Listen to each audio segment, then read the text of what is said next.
one of the things that we wanted to do today is a lot of you guys are working on, okay, I need sales, I need marketing, I need branding, I need PR, I need to explode this thing. Because once you get your company to a certain point, now it's all like, okay, how do I get the message out? How do I market? We have some amazing groups inside the CEO Club. So one of the things are being really specific with who we bring into the club. We just don't want to bring anybody in, but we want to be really critical on that. And so we've got some amazing marketing minds. And some of the companies overlap a little bit, so there is intersection. But for the most part, everybody is completely unique and different. And so we're going to have a marketing panel today. And those people, we're going to have them come sit up here. And then each of them are going to have about 15 minutes, okay, to go through what they do, how they, just innovative things that we can do in marketing today. And then we'll do a little Q&A after that. And then there's a couple of other companies that are marketing companies that I want to actually have take a few minutes as well as part of that. So first, let's have our marketing panel come up here, if we could. Mr. Gaydon Levitt in the house. We call him G Whiz, G Hosafats, G Money, G Everything. Get on up here, buddy. I want to get you thinking introspectively about marketing as we kick this thing off. Really excited, totally a privilege for me to be here. There's a lot of questions that I think you need to ask yourself before you start really thinking about what you should do. And I want to walk you through those top to bottom. And this is the first one. How clear are you about exactly how you're going to grow the business in terms of customer acquisition in the next 12 months? Be honest with yourself. How clear is that? Scale of 1 to 10 if you have to. How clear? How confident are you in that plan? Next question. How clear are you about where to advertise? Where you're going to get the customers? Where you're going to get the leads? Is that clear? How clear are you about what your marketing budget should be in terms of dollar amount for the year, for the month, for the quarter? How confident are you that you have the right number?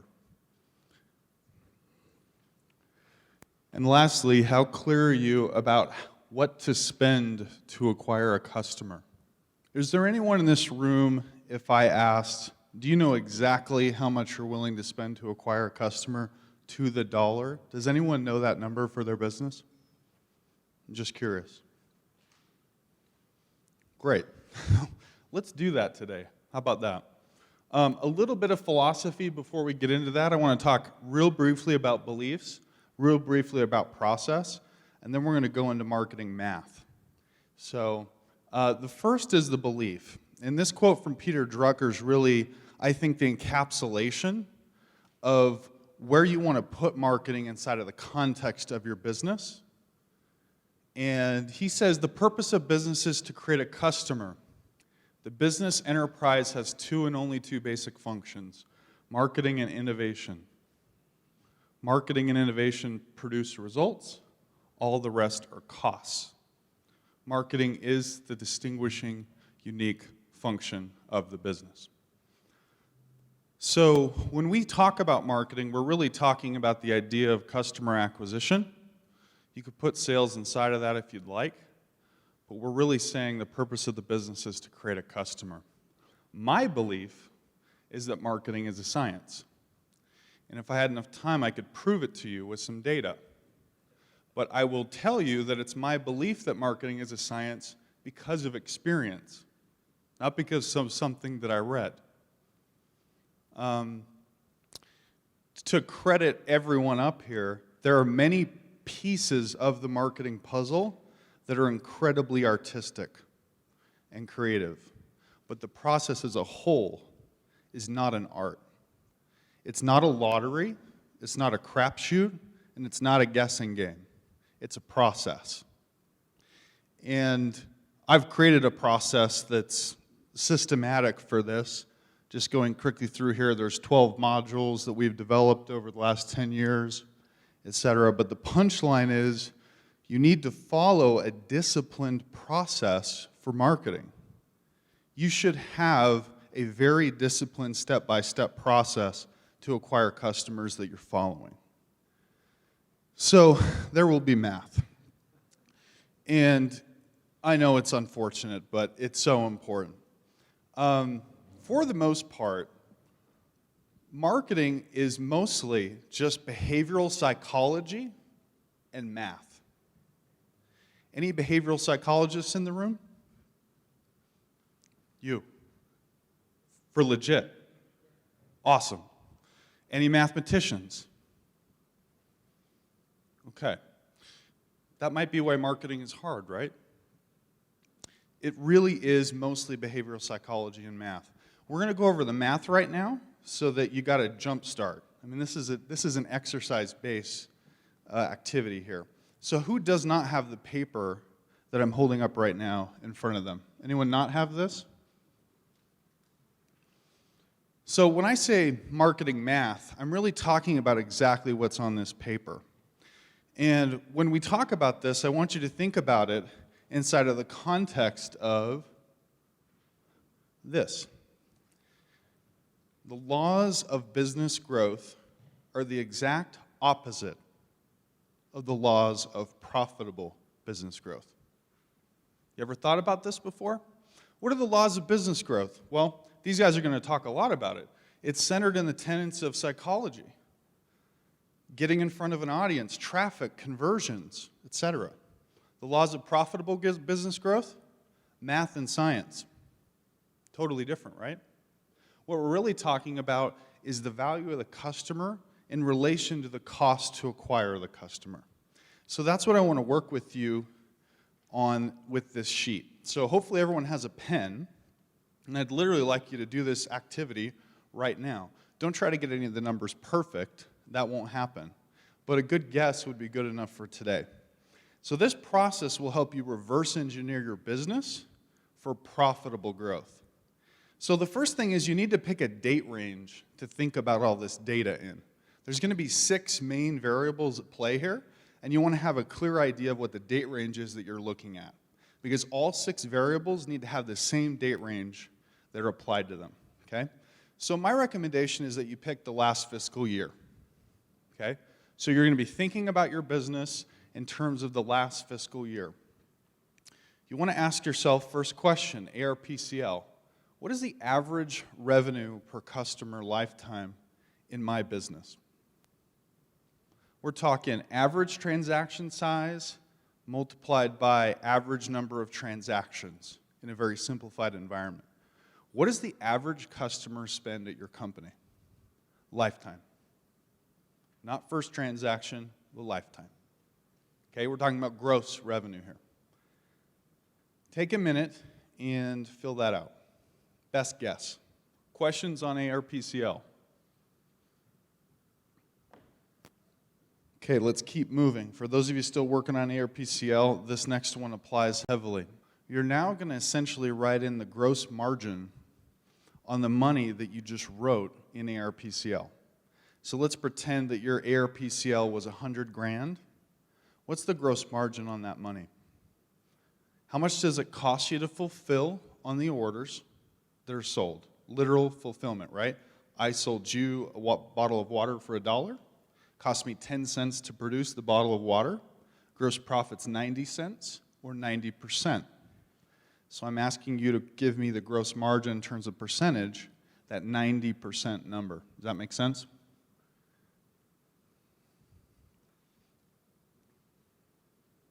If you're in a service-based business, I would say most service-based businesses are going to run somewhere in the neighborhood of 40 to 50% in COGS.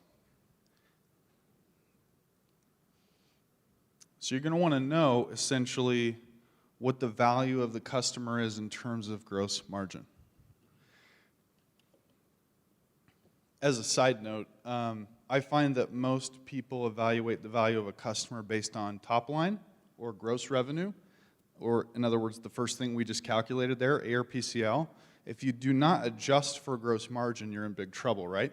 Because if I sold you a $100 thing and it cost me 99 bucks to produce it, you're only of value to me $1, right? And that's where CAC has to come from, overhead, and all of the other expenses. So I really have to adjust for gross margin here. The third number is your referral multiplier. This is a very simple idea. If I was to acquire Scott Porter as a customer, how many referral customers come along with him by virtue of me acquiring him as a customer? Does that make sense? So what we're really saying is one acquisition really just one acquisition? And in most cases, it's not just one acquisition, right? Just due to the nature of your business. Your business could be super viral, right? Your business could be super referral based. So you want to be clear on that. The number on referral margin is 1 plus the number of referral customers. So I acquire Scott. In the lifetime of him being my customer, he brings me 2 more closed deals. My referral multiplier is 3, because one acquisition is really 3 customers, okay?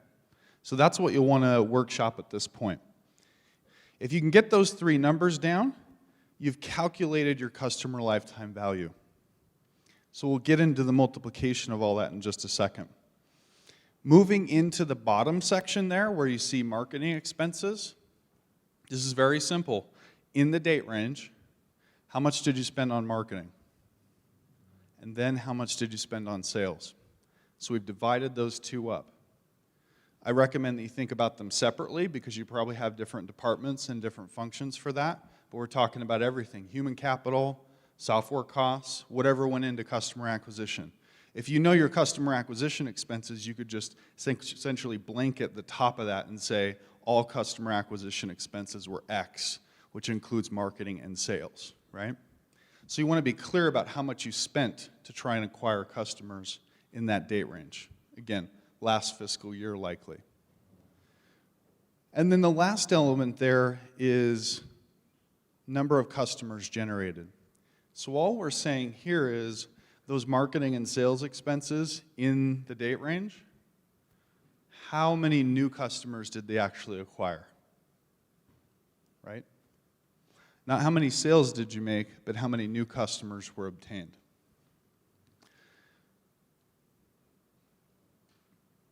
So take a minute and think about those 3 numbers: marketing expenses, sales expenses, and new customers in the date range. Once you've completed the bottom section, you've calculated customer acquisition costs, okay?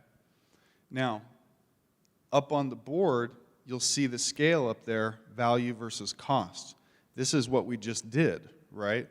We determined the value of the customer in step 1, where we looked at ARPCL, gross margin, and the referral multiplier, and then we determined cost by looking at marketing and sales expenses and customers generated.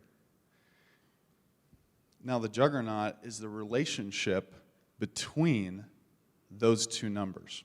So if you go to the bottom, you'll see how to calculate these. So you'll see the CLV and the CAC calculations. CLV is just you multiplying ARPCL times gross margin times the referral multiplier. And CAC is you adding sales and marketing expenses together and dividing them by number of customers generated. You should come up with 2 very distinct numbers, one for CLV and one for CAC, if that makes sense. Anyone stuck on any of that? Have a question, something that's unclear? You'll hopefully want to get to a very clear number on CLV, very clear number on CAC, and then there should be a multiple between those numbers. The multiple between the value of the client and what it costs you to obtain them. Randy, how are we doing on time? 1 more minute, perfect. So to tidy this up, you have a marketing multiple. You have a current one, and you could have a target one. But the point is, your marketing multiple is one number you could run your business on to essentially determine your customer acquisition leverage. And I want to be clear, if you're running a multiple that's high, that is a very bad thing. Okay? It means way too much profit is hitting the bottom line. Think of it this way. You own the mutual fund. You're the only person that owns it. You're the only person that controls it. It quadruples every year, and you're unwilling to invest in it. Think about it. A high marketing multiple means I'm unwilling or unable to influence customer acquisition on purpose. Therefore, I hold on the bottom line. You want to have a healthy marketing multiple. One too big is a bad thing. Now, a marketing multiple that's too small is kind of obvious, right? It means there's little leverage, little profit, etc. This is just the beginning of kind of getting to the science of profitable business growth, but hopefully this gets you a lot further down the road, because then you have a better idea of how to construct what you should acquire to a customer, what you should spend to acquire a customer, and what the customer's worth. Untargeted marketing is by far the biggest mistake that I see, because that's really the first step in marketing, is targeting and segmentation. But at the end of the day, something that influences everything is what we just talked about. If you don't know the math of your business, you're flying blind. And when you do this right, what we just talked about, you can get to a target cost per lead. So let's say that's $66. If I can go to the market with a target CPL of $66, I'm incredibly empowered to actually advertise and try to acquire customers at that number. And now all of a sudden it's not a crapshoot, it's a perfect science, I know exactly what to do, I just need to make sure that everything I do hits this target number, if that makes sense. A lot of times you'll come in and work with the CMO, you'll come in and work with the CEO and help them figure out these. How many of you guys in school were like, I'm never going to need this math? You know, I mean, you get into this, and this is critical.com to really understand this. So that you can budget appropriately. So, anybody have a question for Gaydon specifically to his presentation or anything? Okay, Ryan. So what was a healthy target? My favorite marketing multiple by far is 4. There's a for that, but a really great range that I love to be in if I'm running the business is 4 or 5 max. If I'm getting much over 5, it starts to get a little wonky, you know? There are reasons to go over 5. One is when your referral tail is really long, and the other is when your revenue tail is really long. What I mean by that is, I said my referral multiplier was 3. If those 3 customers don't come very soon, then I have to hedge against that, right? He might refer the 3rd customer or the 2nd customer to me 10 years down the road. The other thing is the referral tail. So on ARPCL, if your average revenue per customer lifetime is 100 grand, but you don't get the 100 grand until 10 years down the road, that's also a problem, right? So you have to pick a referral or a marketing multiple that fits those dynamics. And if you don't, then there's no money in the bank in the interim, if that makes sense. So we work through all of those dynamics to pick a target multiple that makes sense for the genetics of the business, right? But in very generalized terms, I'm at about 3 to 8, and typically somewhere between 4 and 5.